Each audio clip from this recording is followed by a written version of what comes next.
We start with a bloodstained CGI monkey in a party hat, which gives me immediate flashbacks to my uni days, cause that's kind of how most parties ended in Portsmouth, to be fair. Then we cut to the Haywood Ranch in Agua Dulce, California, and soon meet a black bloke called OJ. And before you can say, there's a Lenwell, he chats to his dad before hearing some strange screams directly above him as lots of small objects fall from the sky. Then his daddy collapses and totally dies, cause it turns out a random coin has gone right through his eye hole and directly into his brain, and bringing a whole new meaning to Penny for Your Thoughts. Anyway, after the titles, we meet OJ's sister called Emerald, as the pair of them try to keep their dead dad's business alive by selling horses to film studios. Then they drive over to Duke's Park and try to convince an Asian cowboy to sell him back some of his dad's old horses because reasons. But said Asian cowboy is more interested in telling them all about his tragic backstory, because turns out he was an ex-child star, and like most Hollywood kids, he went through a traumatic experience when he was young, whereby a chimpanzee co-star totally went nuts on set one day and started munching up a bunch of peeps while still wearing his birthday hat. Anyway, later that night, OJ finds his horse acting all strange in his paddock, and suddenly bolts off before shrieking like he's getting horrifically killed down the far end of the gulch. Suddenly though, all the power goes out, and OJ catches a glimpse of some sort of UFO thing darting through the clouds. You know, I thought I saw a UFO once. Don't really remember much, but gosh, my ass was sore in the morning. Anyway, so they go to the store and buy a bunch of high-tech cameras before meeting some miserable bored fella called Angel, who goes back to their farm and installs the cameras for him. And turns out he's so miserable because his girlfriend of 4 years just dumped him to go audition for a CW pilot. And I don't blame him for being so glum. Imagine being such a low-quality loser that your bird dumps you for the CW. Bruh. Anyway, once the Big Brother surveillance cameras are all up and running, that Emerald lass appears and reveals she just stole the Asian cowboy's fake horse statue because reasons. Before said Asian cowboy arrives to invite them to his live show, what he's doing on Friday at 5 PM. And before they can say, well, that's one to miss there, Angel realises what's going on and starts begging to stay so he can totally catch a glimpse of the aliens and shit. But they just say we don't want no budget Pete Davidson cosplayer hanging about our farm all day, so sod off and shut up about it already. That evening, another horse runs off again as a strange tornado funnily thing appears under a weird cloud. And turns out that loser who got dumped by his girlfriend, who chose auditioning for a CW pilot over their 4-year relationship, is totally watching their camera feeds. And this OJ fella soon gets threatened by said cloud and then stalked by some sort of flying disc thing. Once everything calms down, Emerald understandably wants to get the heck out of Dodge, but OJ seems to be enamoured by the prospect of little green men appearing in his bedroom and probing his tight little butthole. Or some shit. Either way, he refuses to leave. The next day, Emerald calls some legendary filmmaker bloke what she met off screen when filming that commercial earlier, cause they want to get the most iconic shot of a monstrous alien ever captured on film. And before you can say, you're a bit too late, love, because the Paps do that whenever Katie Price steps outside her house these days, suddenly Angel pulls up and he says he's been up all night looking at footage of clouds. Turns out he spotted a particular one which doesn't move when looking at it through a time lapse, and so this must be that UFO fella what's totally stalking all their horses and stuff. So naturally, they're all determined to get this fucker on camera at all costs, even if said cost is getting their tiny tight bumholes probed. Anyway, then we cut to a flashback, where that Asian cowboy who was once a child star is doing a bit of child starring in a show called Goldie's Home back in the mid-90s. Until we jump forward 2 years to 1998 and the day of that infamous chimp attack. And no, I don't mean that alleged incident of Michael Jackson's pet Bubbles going nuts after hearing Earth Song too many times. Bruh. But turns out this CGI monkey fella has totally killed all his co-stars.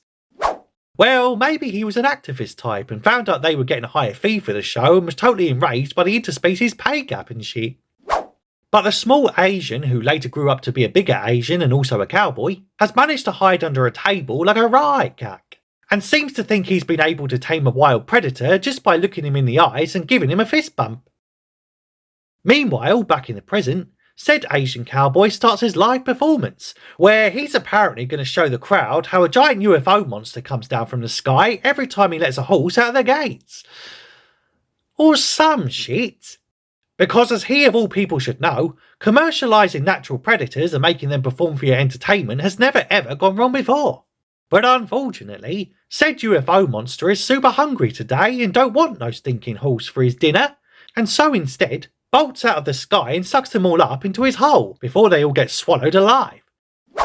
Man, last time I got swallowed alive it had a much happier and rather stickier ending. LOL!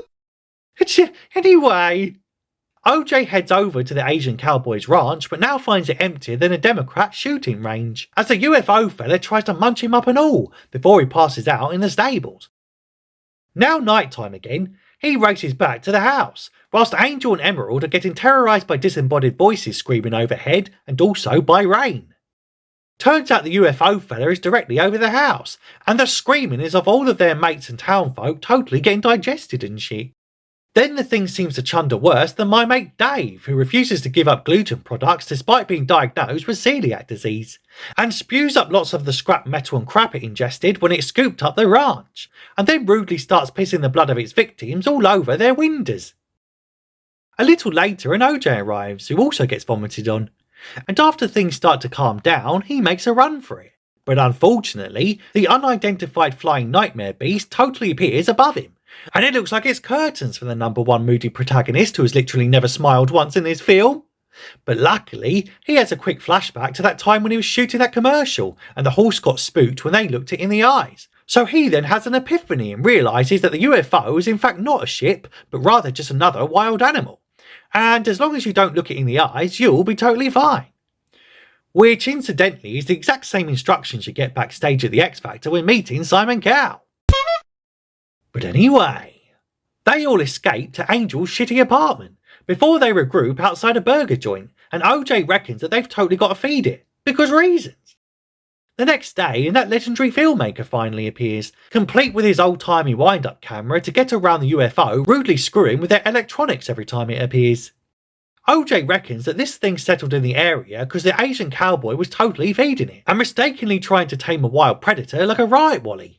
So instead, they've got to try and come into an agreement with it, and then if they feed it more metal and shit, they can make it gag worse than anyone at a Heston Blumenthal restaurant. Bruh.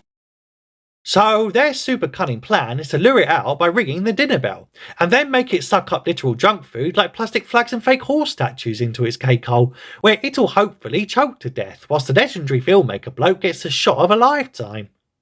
So they set everything up, when at the last minute, some random TMZ journo turns up and wondering why a small Asian cowboy and a bunch of his paying customers all disappeared overnight. But then he notices the cloud, and races down into the gulch to chase the story, but ends up driving into an electromagnetic field and crashing his bike worse than Gary Busey back in the day. Unfortunately, because he was wearing a pesky helmet, he's totally still alive, and proceeds to ignore OJ's explicit instruction to keep his eyes on him, and not to look at the giant alien UFO monster under any circumstances.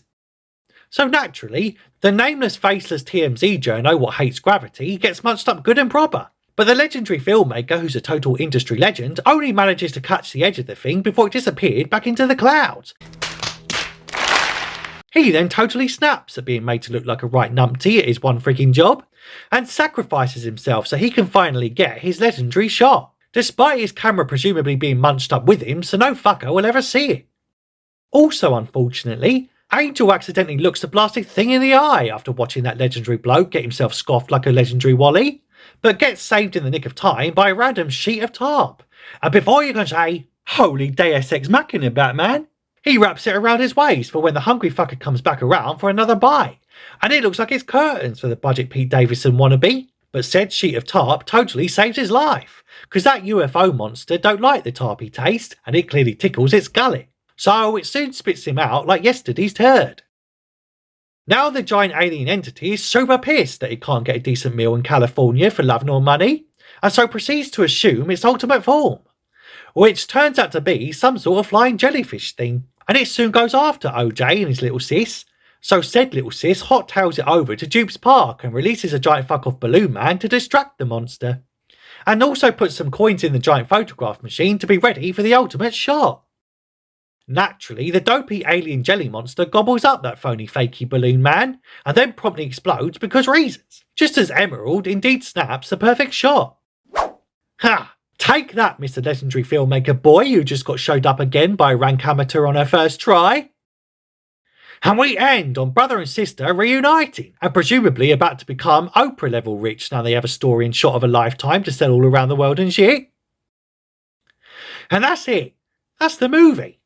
Though my favourite part was where everyone kept saying nope for some reason, and also the bit where the monkey went nuts and screamed, "It's my party and I'll cry. And also kill all of you twats. I want to.